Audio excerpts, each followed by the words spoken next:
শীতের মুখে চড়া বাজার দর, বাড়ছে সবজির দাম। শহর থেকে জেলা চড়া সবজির বাজার। শীতকালীন সবজির দামেও পকেটে টান। বাজারে গিয়ে পকেটে টান পড়ছে সাধারণ মানুষের। কেন এভাবে বাড়ছে সবজির দাম? ফরেদের জন্য বাজার বেলাগাম, দাম পাচ্ছেন না কৃষকরা, লাভবান হচ্ছে ফরেরা, এরকম একাধিক প্রশ্ন সামনে আসছে। কারণ বাজারে গেলেই রীতিমতো কালঘাম ছুটছে ক্রেতাদের। শীতের মুখে চড়া বাজার দর।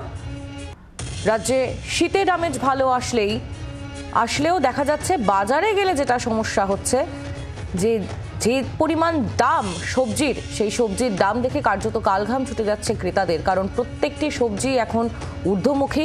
শীতকালীন সবজিতে হাতই দেওয়া যাচ্ছে না, কার্যত ছ্যাঁকা লাগছে মধ্যবিত্তের পকেটে। রাজ্যে সর্বত্র প্রায় একই ছবি, প্রত্যেকটি বাজারেই সবজির দাম ঊর্ধ্বমুখী। কেন এভাবে সবজির দাম বাড়ছে এই প্রশ্ন সামনে আসছে, কারণ কমার তো কোনো লক্ষণ নেই, উত্তরোত্তর দাম বাড়ছে। বেশ কয়েকদিন ধরেই একেবারে ঊর্ধ্বমুখী সব সবজি। যে কোনো সবজি ছোঁয়াতে গেলেই তার দাম শুনে একেবারে নাজেহাল অবস্থা হয়ে যাচ্ছে।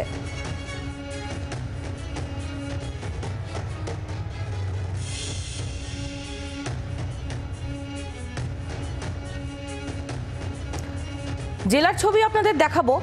আমাদের চার প্রতিনিধি আমাদের সঙ্গে এই মুহূর্তে রয়েছেন। আমাদের প্রতিনিধি বিধান সরকার হুগলি থেকে, বিশ্বজিৎ আমাদের প্রতিনিধি রয়েছেন নদিয়া থেকে, পাশাপাশি প্রদ্যুৎ জলপাইগুড়ি থেকে রয়েছেন, এবং প্রসেনজিৎ সর্দার রয়েছেন দক্ষিণ 24 পরগনা থেকে। আমি শুরুতে একটু প্রসেনজিতের কাছে যাই। প্রসেনজিৎ, শহর কলকাতায় দেখা যাচ্ছে যে প্রত্যেকটি বাজারেই ক্রেতারা যখন যাচ্ছেন তখন ব্যাগ ভরছে না, কিন্তু মানি ব্যাগ ফাঁকা হয়ে যাচ্ছে। শহর কলকাতার কাছাকাছি জায়গা দক্ষিণ 24 পরগনা, সেক্ষেত্রে সেইখানকার বাজারের কি ছবি? দেখো, তুমি যে কথাটি বললে একদমই ঠিক। পকেটে কিন্তু টান পড়ছে এই সবজি কিনতে গিয়ে, এবং বিশেষ করে শীতের মরশুম, সেখানে কিন্তু যারা সাধারণ মানুষ আছে তারা জানে যে শীতের মরশুমে সবজির দাম অনেকটাই কম হয়, বিভিন্ন রকমের সবজি কিন্তু এই সময় ওঠে। আর আমরা এখন এই মুহূর্তে যে দক্ষিণ 24 পরগনার ক্যানিং সব থেকে একটা বড় একটা সবজি ক্ষেত, যেটা বলা যায় বিঘে বিঘে সবজি চাষ, এবং এখানে কিন্তু সব ধরনের সবজি চাষ হয়। সেই জায়গায় দাঁড়িয়ে এখানকার যারা চাষিরা আছে তারা জানাচ্ছে যে সবজি তো তারা ফলন তৈরি করছে, কিন্তু তারা কিন্তু লাভ পাচ্ছে না। মাঝখান থেকে যে সমস্ত পাইকারি যারা আছে, হাত ধরে যাদের হাতে মানে যাচ্ছে এই সবজি, বা সেখান থেকে কলকাতার বিভিন্ন মার্কেট, বিশেষ করে কোলে মার্কেট বা গড়িয়া মার্কেটে যে সবজিগুলো যায় সেখানে অনেক টাকা দামে বিক্রি হয়, তারা জানে, কিন্তু তারা কিন্তু মানে পাচ্ছে না সেই মূল্য। আমরা একটু কথা বলি, এখানে আছে, আমি এখন দেখো আমি আছি এই সবজি খেতে, আমার পিছন দেখো পালং শাক আছে, বাঁধাকপি আছে, ফুলকপি আছে, এবং একাধিক সবজি বাগান যেখানে টমেটো আছে। এবং আমি একটু কথা বলি, আচ্ছা এই যে দাদা, আপনারা যে সবজি চাষ করছেন সেক্ষেত্রে কি লাভ, মানে সবজি চাষ করে কি সেই আর্থিকটা মানে লাভ পাচ্ছেন, সেটা আমি জানতে চাইছি। তেমনই লাভটা নেই সবজি চাষে। একদম মানে এই ধরো বাঁধাকপি লাগানো হয়েছে 10 টাকা করে পিস বিক্রি হচ্ছে, তোমার এই পালংয়ের দাম একদম মানে এখান থেকে মাল তোলা হচ্ছে, সেই মালটা এখন সম্পূর্ণ কম দামে বিক্রি হচ্ছে। কেন, মানে যাদের কাছে মাল বিক্রি করছেন, আমরা তো মার্কেটে দেখছেন যে অনেক, মানে এই যে ফুলকপি 40 টাকা 50 টাকা দামে বিক্রি হচ্ছে, সেক্ষেত্রে আমাদের কাছে 10 টাকা নিয়ে তারা নিয়ে চলে যাচ্ছে, আমরা দিচ্ছেন কেন? তা আমরা তো ততদূর আমরা চাষি, আমরা এইসব বয়ে নিয়ে যেতে বোঝা যাচ্ছে প্রসেনজিৎ যে চাষিদের হাতে যে লাভের টাকা সেটা আসছে না। ব্যবসায়ীরা, বিশেষ করে ফরেরা, তাদের জন্যই বাজারে যে সবজির দাম আমরা দেখছি সেই লাভের অংশটা ফরেদের কাছে যাচ্ছে বলেই অভিযোগ করছেন কৃষকরাও। আজকে বাজার দর কিরকম সেটা আপনাদের সামনে গ্রাফিক্যাল রিপ্রেজেন্টেশনের মাধ্যমে তুলে ধরার চেষ্টা করছি। জ্যোতি আলু 35 টাকা প্রতি কেজি, চন্দ্রমুখী আলু আরও বেশি দাম জ্যোতি আলুর থেকে 40 টাকা প্রতি কেজি, পেঁয়াজ 70 টাকা প্রতি কেজি, বেগুন 70 টাকা প্রতি কেজি। অর্থাৎ প্রত্যেকটি নিত্য প্রয়োজনীয় সবজির দাম ঊর্ধ্বমুখী। কথা বলবো এবার একটু হুগলির দিকে নজর রাখি। বিধান সরকার আমাদের প্রতিনিধি রয়েছেন, বিধানের কাছে চলে যাব। বিধান, হুগলির বাজারের কি ছবি? আমরা কিছুক্ষণ আগে দক্ষিণ 24 পরগনার ছবি দেখছিলাম, সেখানে কৃষকরা অভিযোগ করছেন যে লাভের কোনো অংশ তাদের কাছে আসছে না, তারা কম দামেই বেচছে, বাজারে গিয়ে দাম হয়ে যাচ্ছে দ্বিগুণ, কখনো কখনো 3 গুণ।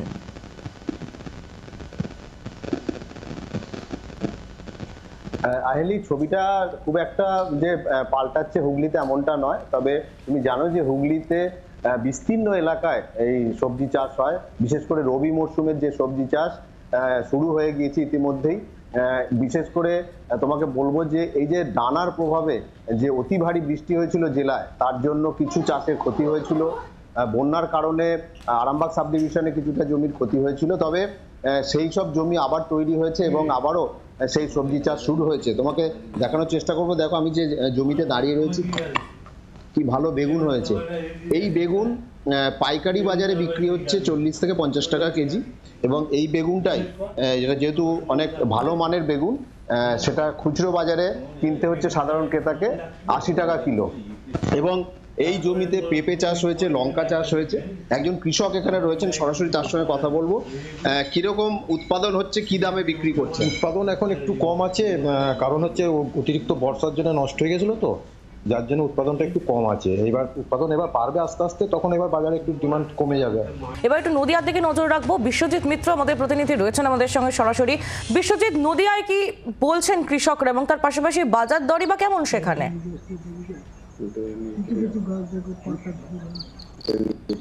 দেখো, এই মুহূর্তে আমি দাঁড়িয়ে আছি নদিয়ার মদনপুরে। এখানে দেখো একেবারে আমি যদি চারিপাশ দেখি, একদম পুরো সবুজে সবুজ, এখানে পুরো চাষের ক্ষেত। এখান থেকেই পুরো সবজি তারা সবজি বাজার তারা পাইকারি বাজারে যায় এবং পাইকারি বাজারের হাত ধরে কলকাতা বা শহরের বিভিন্ন অঞ্চলে পৌঁছে যায়। আমি যেখানে দাঁড়িয়ে আছি, এখানে আমাদের সাথে রয়েছে এখানকার চাষিরা। আমরা সরাসরি জেনে নেবো তাদের কাছ থেকে যে তারা কি দাম পাচ্ছেন। আচ্ছা, বলছি যে এই যে আপনারা এই যে সবজি চাষ করেন, তা আমরা বাজারে গিয়ে দেখি যে সবজির দাম মেলা, কারণটা কি? কারণ আমরা তো ঠিকমতো দাম পাই না, সবজি তো আমাদের ঠিকমতো হয় না, যা 2-5 কেজি হয়, তো আমরা মার্কেটে নিয়ে গিয়ে আমরা ঠিকমতো দাম পাই না। তো সার ওষুধের যা দাম, এ তো আকাশ ছোঁয়া দাম, আমরা ঠিকমতো ব্যবহার করতে পারছি না। তো এর জন্য আমাদের এই এখন বাজারে যেতে গেলে যে আমরা যেটা দেখছি সেটা হচ্ছে যে একটা ফুলকপি ধরেন 25 থেকে 30 টাকা, আপনারা কত দামে বিক্রি করেন? আমরা 10 থেকে 12 টাকা, খুব জোর হলে, অর্থাৎ প্রায় দ্বিগুণ দরে বাজারে বিকোচ্ছে। যে দরে বিক্রি করছেন চাষিরা তার থেকে প্রায় দ্বিগুণ দর। এবার আমরা একটুখানি নজর রাখবো উত্তরবঙ্গের দিকে। প্রদ্যুৎ দাস আমাদের প্রতিনিধি রয়েছেন আমাদের সঙ্গে। প্রদ্যুৎ, দক্ষিণবঙ্গের একাধিক জায়গায় আমরা দেখছি প্রত্যেকটি জেলাতেই সবজির দাম ঊর্ধ্বমুখী। উত্তরবঙ্গের কি ছবি? জলপাইগুড়ির বাজার দর কেমন?